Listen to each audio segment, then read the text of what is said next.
শরীর এখন কেমন আছে? ভাবে নেই, দাঁড়িয়ে থাকতে হয় মাঝে মাঝে। একটা চোখ নষ্ট, একটা চোখ দিয়ে জল পড়ে। কাজ করে ওই কিছুই করতে পারি রে।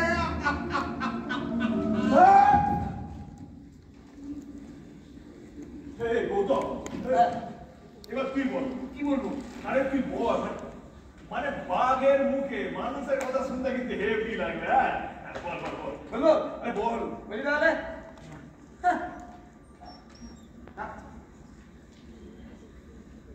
নমস্কার, আমার নাম গৌতম মন্ডল। আমার বাড়ি জরখালি 7 নম্বরে।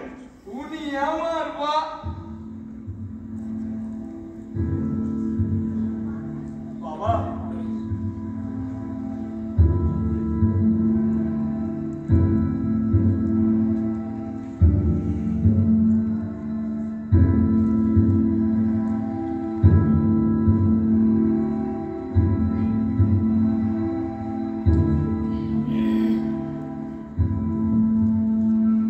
বাবারে বাঘে ধরেছে।